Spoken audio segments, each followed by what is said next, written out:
Sa mga masugid na tagahanga nila Xiao San at ating bida na si Zuzuan, bukas na nga tayo makakapag-upload ng ating kasunod na chapter kasi hanggang ngayon ay wala pa ang mga nasunod na chapter, kaya naman baka mas lalo nga tayong mabitin sa kwento, kaya naman ito nga muna ang ating itutuloy na kwento, kaya naman lubos po akong nagpapasalamat talaga sa suportang tunay nyo.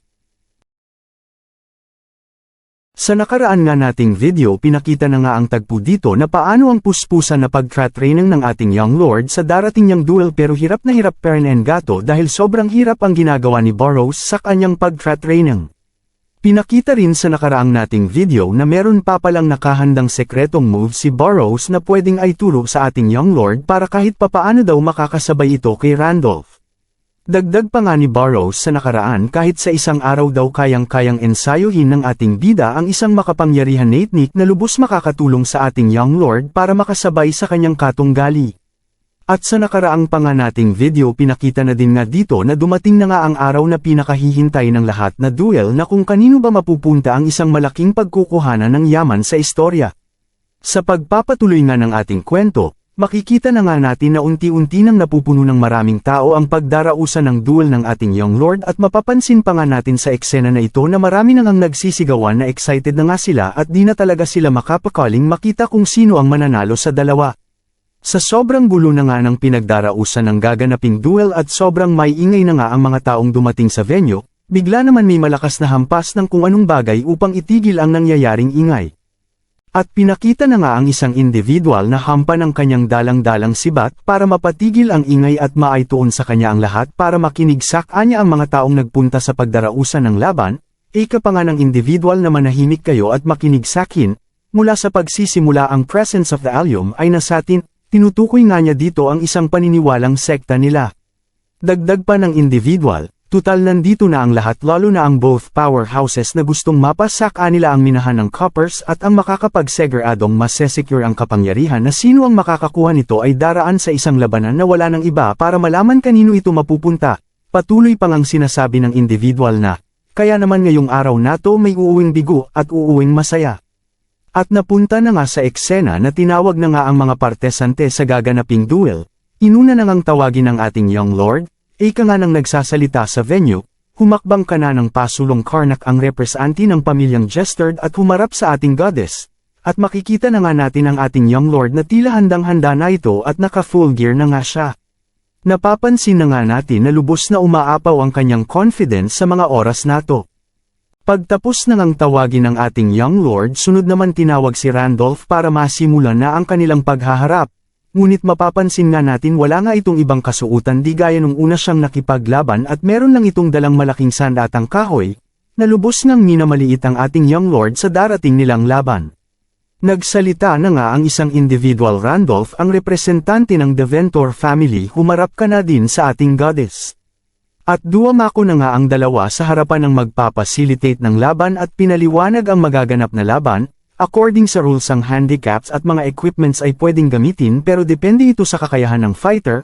Pagkatapos sabihin ito tinawag nga ulit sila para manupa sa darating na duel na patas. All fighters sa pangalan ng Allium Mangangako ba kayo nalalaban, dala-dala ang kalinisan at respetadong laban. Ika nito sa dalawa. Sumagot naman ang dalawa na sabi nga nila na opo, I swear. Dagdag pa ng facilitator na kaya naman nakahanda na kayo at parehas na kayong nangako na ang laban ay patas at punong-puno ng kaayusan, kaya naman tayo ay magsisimula na may the skills of justice seek out the truth. Pasiga na ngang nasambit ng facilitator ng laban, hudyat na magsisimula na ang inaasam at pinakahihintay ng lahat na duel sa pagitan ng Deventor family at Jestard family at sino ang makakakuha ng authority sa napakayamang minahan. Nagharapan na nga ang dalawa na makikita naman natin na minamaliit pair ni Randolph at ating young lord nang iningitaan niya ito nang may pangungutya. At nakatitig nga lang ang ating young lord sa kanya na tila handang-handa na nga talaga ito. Isang mapayapang kapaligiran at masarap na simoy ng hangin ang bumabalot sa buong venue. Bukod sa sarap ng hangin na bumabalot sa pinagdarausan ng pakikilaban, batid dito ang sobrang katahimikan dahil tutok na nga silang lahat sa mangyayaring duel ng dalawa. Napansin na nga ng ni Randolph ang kasuotang ng ating young lord at nasabi nga niya sa kanyang sarili na, ano ba tong kalaban ko, isa talaga tong dagating na natin at wala naman mag-iiba kahit ano pang suotin at dalhin niya. Ni Randolph sa kanyang sarili na talagang sobrang minamaliit ang ating young lord. Habang handang-handa na din ito sa pakikipaglabang habang hawak niya ang napakalaking espadang kahoy. Buong lakas nang sumugod si Randolph at gustong-gusto na nga niyang ipakita sa lahat na kahit sa espadang kahoy ay kayang-kaya niyang pumatay, at mapapansin lang nga natin na nakahanda rin ang ating young lord na mukhang meron itong binabalak ng kung ano. At tuluyan na ngang nakalapit si Randolph sa ating young lord at dali-dali naman ni Randolph na winasiwas ang kanyang dalang-dala na malaking sandata papunta sa ating young lord habang nasalag naman ito ng ating young lord at makikita natin na hirap nga ito sa puwersang pinapamalas ni Randolph at pasigapanggang sinasambit ni Randolph na, kahit na ano pang gawin mo daga walang magbabago matitires ka lang, ika nga ni Randolph na patuloy na pang iinsulto dito sa ating young lord. Sumagot naman ang ating young lord sa pangungutya ni Randolph sa kanya at nasabi nito habang nakasalag sa mga pag-atake ni Randolph, talaga ba? Okay, makikita natin ng ating young lord kay Randolph habang napapangiti na nga lang din ito, na mukhang may pinaplanong gawin. At pinakita na nga sa eksena na winasiwas ng ating young lord ang kanyang kalasag at umatras nga ng bahagya si Randolph at nasabi nga lang nito na, why di ka lang pala marunong magsalita na gawa mo pang mas alag ang pag-atake ko daga. Ika ni Randolph sa ating bida na may pangungutya. Patuloy nang sumugod si Randolph sa ating young lord at patuloy lang sa pagdepensa si Karnak sa ginagawa ni Randolph sa kanya habang inaasar ni Randolph na, naku daga wag ka nang magpanggap pa. Hanggang saan pa kaya tatagal, sige nga tingnan natin. Patuloy na kataga ni Randolph habang hinahampas niya ng espada ang ating young lord na tila meron din itong hinahandang pag-atak. At pumunta nga muna ang eksena sa mga manunood kung saan nakatayo si Burrows kasama ng ilang miyembro ng Jestard family para suportahan ang ating young lord, ika pa nga ng katabi ni Burrows na, grabe alam ko na merong kakaiba sa ating young master ika nito at napasabi na lang ni Burrows sa kanyang sarili na, katulad ng inaasahan ko sa panimula, na para bang alam ni Burrows ang mga mangyayari na sa paglalaban ng dalawang nasa stage na si Randolph at Karnak. Dagdag pa nga ni Burrows habang pinapakita si Randolph, wala namang bago talaga sa kanya, talagang gusto niya lang mag-show off na gaano siya kalakas at ngayon ganito pala sa malapitan na wala naman palang special sa kanya, di naman pala siya mabilis o ano pa man, day ko siya nakikitang isang threat ika ni Burrows sa kanyang sarili habang pinagmamasdan ang pag-atake ni Randolph sa ating young lord, pahabol pa nga ni Burrows na pagkasabi, halatadong mga palnong niyang gawin at halatado din na madali lang mabasa ang mga next move nito kahit na nag-aalisa din kasi sarili ni Burrows na nababasa talaga niya ang mga galawan ni Randolph dahil sa nakikita niyang malapitan na laban nito kay Karnak. At umiwas nga patalikod ang ating young lord ng bahagya, at nasabi na lang din niya sa kanyang sarili, magaling, tama nga ang naging training ko basta gawin ko lang anong plano ika ni Korak sa kanyang sarili, dagdag pa nito, ngayon simula na gagawin ko na ang lahat ng makakaya ko, na tila natapos na ito sa pagdepensa ngayon sa opensa naman ito. At sumigaw na nga ang ating young lord na ubod ng lakas at napahinto si Randolph at kay titig lang naman ang lahat ng manunood sa kanilang dalawa na tila malapit nang matapos ito. At sumigaw na nga din si Randolph na tara sumugod ka sa akin ika nito. Sa ating young lord, nasabi na nga din ni Randolph sa kanyang isip na, okay meron naman ibubugata kahit papano at nakikita ko naman sa kanyang mga mata na punong-puno ito ng determination. Okay, at nakikita ko naman na kulang siya sa karanasan pero umaapaw siya sa kanyang fighting spirit na tila naaalisan ng mabuti ni Randolph ang ating young lord. Kaya naman nasabi ni Randolph, dito ko na tatapusin ang lahat kaya humanda ka na ngayon, yung fighting spirit mo buburahin ko yan, ika ni Randolph na maglalabas na ng skills at makikita nga natin na sobrang lakas ng aura na paunti-unting lumalabas sa kanyang espada. At napahinto nga din ang ating young lord dahil naramdaman niya ang isang malakas na presensya ng kung ano sa espada ni Randolph at nasabi na nga lang din ito na, grabe ang energy na lumalabas sa kanyang espada ay unti-unting lumalakas ng lumakas, dagdag pa nito, grabe pano, mukhang di kakayanin ng aking kalasag na sanggain pa ito, ika ni Karnak sa kanyang sarili na makikita nga natin sa kanyang pagmumukha na nag-aalala ito. At nang nakita na nga niyang parating na ang espada ni Randolph sa kanyang kinakatayuan ng biglang. At nang may tagpo nang ang malakas na pagsabog ang dumadagundong sa buong lokasyon ng kanilang labanan ang umaalingaw-ngaw at tutok na tutok pera ng manunood kung anong nangyayari sa mga ito. At nang pinakita na nga ang nakaaktawang eksenang ginagawang ating young lord sa pagwas-iwas ni Randolph ay di nga ito tumama sa ating young lord dahil biglang ginamit ni Karnak ang isang skills daw na kanyang inihanda at na-practice dito, na sabi nga niya na maximum speed roll, na makikita nga natin na ang paggulong-gulong ng ating young lord sa arena at tulala nga ang mga manunood sa pinakita ng ating young lord. Habang umiikot nga ito patuloy din itong sumisigaw na pati nga si Randolph ay napahinto sa mga nakikita nito sa ginagawa ng ating young lord pati ang nangangasiwa sa labang ay biglang-bigla sa pinaggagawa ni Karnak.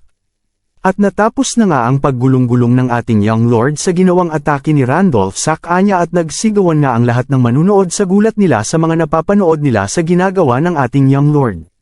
Pinakita na nga ang pagmumukha ni Randolph na kanina pang nakatulala sa mga nakikita niya na pinaggagawa ng ating young lord at muntik pa nga ito mapamura, nasabi na lang ni Randolph sa kanyang sarili, "Nyamet ano yung ginawa niya, skills ba yun?" Pati lahat nga ng manunood tinginan sa Daryl siya ni Karnak. At ganun na nga ang nangyari na tagpo sa manunood na sabi na nga lang nila na, "Ano yung nakita mo ba ang ginawa ng young master?" At ang nag-uusap-usap pala ay sa side ng Jestard family patuloy pa nga nilang pinag-usapan. Grabe ngayon lang ako nakakita ng ganung skills, may tinatago pala ang ating young master. Nasabi na nga lang nila ang mga katagang yun na tila pinapalakas lang nila ang kanilang mga sarili na makikita din natin na ang iba natawa pero yung iba ay pili ang pagtawa na may pag-aalala.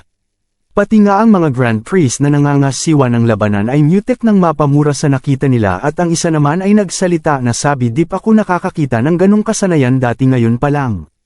At sagot naman din ulit ng isang Grand Priest, "Well, may isang paraan lang para malaman mga ito kaya manood tayo eka nito."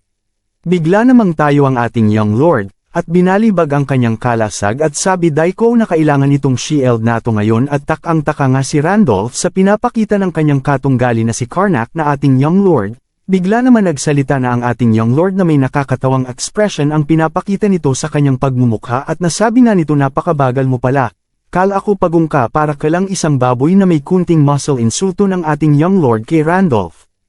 Di na nga nakapagpigil si Randolph sa galit sa kanyang narinig na pang-iinsulto sa kanya ng ating young lord. Napamura na nga ito at nasabi pa, "Daga.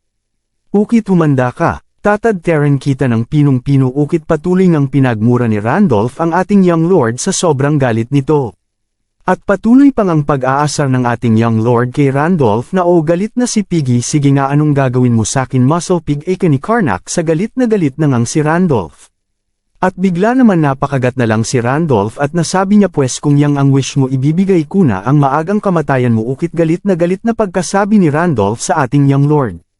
At nang gumawa nga ng postura ang ating young lord na tila handang-handa na sa kanyang pang-open sang pagkaatake at mapapansin nga natin sa mga manunood na meron nakakaalam ng gagamitin ng ating young lord na sabi nga nila na yang stance na yan alam ko yan yung Delphiad Sword Tech IQ eke nila sa mga nakakakita sa ginagawa ng ating young lord.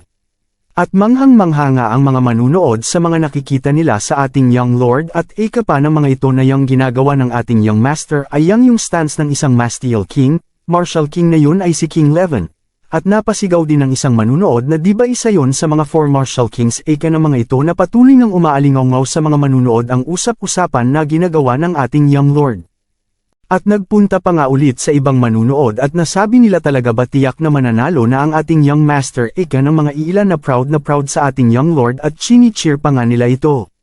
At pinakita na nga sa tagpo ang pagngiti ni Randolph sa mga nangyayari at nasabi nga nito sa kanyang sarili na, "Muntik na ko sa pang-aasar mo, kailangan ko lang kalmahan at tingnan kung anong gagawin mo." Bigla naman nagseryoso na si Randolph at mapapansin nga natin na hindi ito basta-basta dahil sa pagiging tunay ng isang mandirigma ito.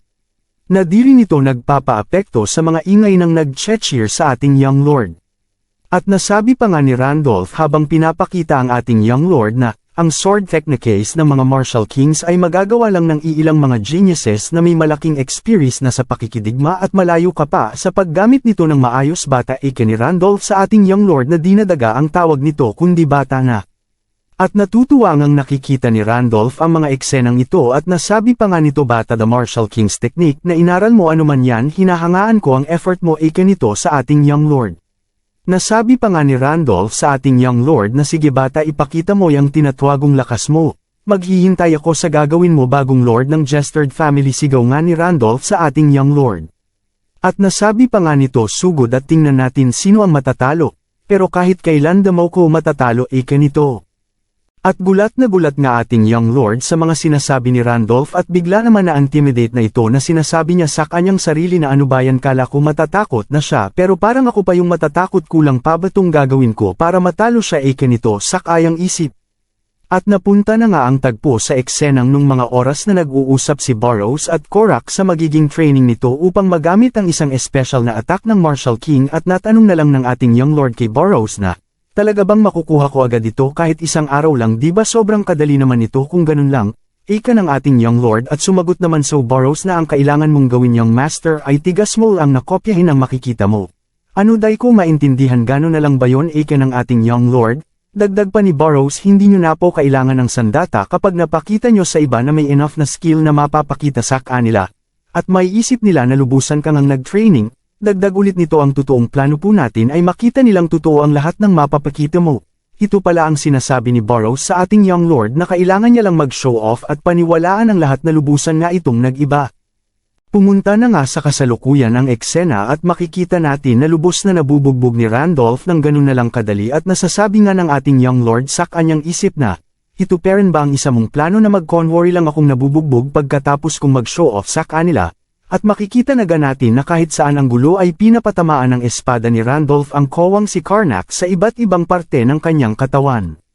At di naman na din nakatiis ang ating young lord na nagwas-iwas na din ito ng espada para di naman siya magmukhang kawawa, at sinasabi din niya na sana matagalan ko pa.